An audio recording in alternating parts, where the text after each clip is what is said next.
Now, from Into Tomorrow, this is an ITTV special report.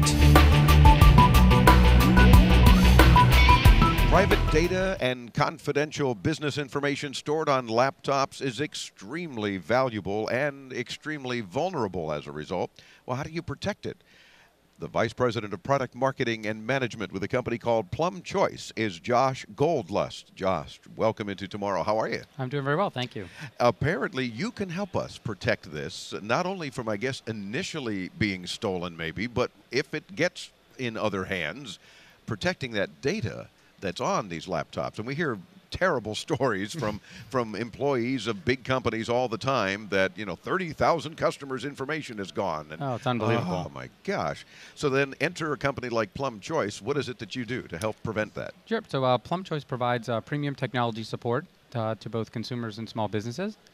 So we have created a service, very excited about announcing it here at IDF, the ability to go ahead and lock down either a consumer or small business device and all the data on it in the event that it does get stolen or misplaced.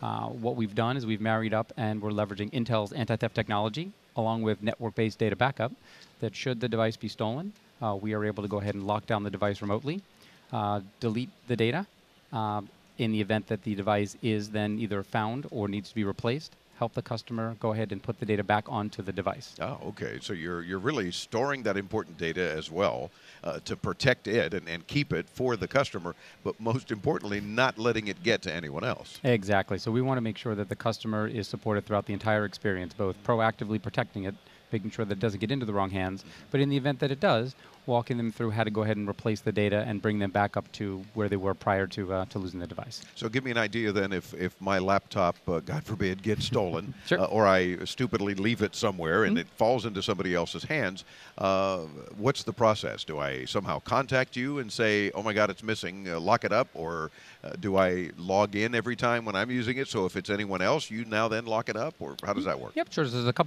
a couple triggers that would happen here. So we'll go with the example. If you were in a cab and left the device in a cab and weren't able to locate the device, you would wind up contacting Plum Choice. We would immediately notify in our systems that the device is now in a lockdown status, and it would send a poison pill to the device.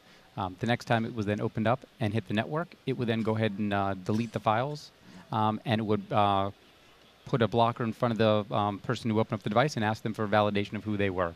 If they weren't able to validate who they were, the device is essentially a brick. Now tell me, you can also turn the camera on and take a picture or something. Just send it to me so I know who the ne'er-do-well was. Oh, there's all, yeah. Very sexy there, yeah.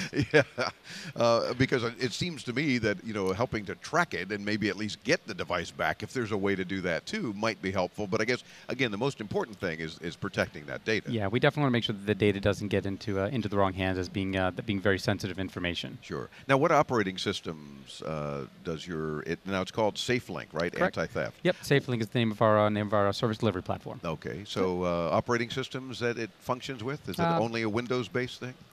We support all different type of operating systems. Right now, I've been focusing on the Windows operating systems, backwards compatible for some of the latter Microsoft ones, but all the way up through all the versions of Windows 7. Gotcha. And you mentioned you're working with Intel and their anti-theft technologies as well. So what is that relationship all about? Sure. So working with Intel, a great bunch of folks, great technology, being able to inactivate their anti-theft technology, which is built into the chipset. So really, it gives you the added ability to lock down the device before the operating system even opens. Wow. So really, it is preventing a customer from getting access to the data from the moment that they wind up opening up the device. Great. And again, you're asking for validation so that if somehow accidentally it was reported stolen, or you managed to, report it stolen, and then the restaurant actually held it, and here it is, or TSA, sure. Yeah, right, gave it back. This sounds like a real life experience. Yeah, can you go figure? Yeah, in LAX, don't trust them. Yeah. But that's another story. Yeah. We've got those situations covered as well. We're able to support the customer with being able to reset passwords, validating exactly who they are, and in the event that the device does get recovered and it's been out of your possession for a while, the Plum Choice team is able to go ahead and do virus removals and make sure that the computer hasn't necessarily been compromised or is in a bad state. So you're sort of unswallowing the poison pill? We're taking it back. Right, exactly. Yes. In a nice way, of In course. a nice way, of yeah, course. making things happen. Well, what's next then for Plum Choice? What else are you working on into tomorrow that we might get a little tease with or share? Oh, sure. Yeah, we're moving beyond just the Windows-based operating systems, getting more towards the tablets and the smartphones. And as you had alluded to, the ability to go ahead and protect our consumers with taking pictures of those folks that that might in fact actually take the device. Gotcha. See, so I mean, it's not just my idea. No. You're already working on it. Exactly. Darn it, no royalties for that, I guess. PlumChoice.com, just like it sounds, easy website. You got to check out what Josh and his team are up to. Thanks for spending a few minutes with us here at the Intel Developer Forum. Excellent. Thank you very much. It's our pleasure. Don't forget you can listen to all 3 hours of Into Tomorrow by visiting our site anytime at your leisure, intotomorrow.com, clicking the On the Air Listen Here 24/7 link, streaming provided by our friends at streamguys.com. All the videos of all the interviews and, of course, highlight video as well available at intotomorrow.com. More from IDF next hour.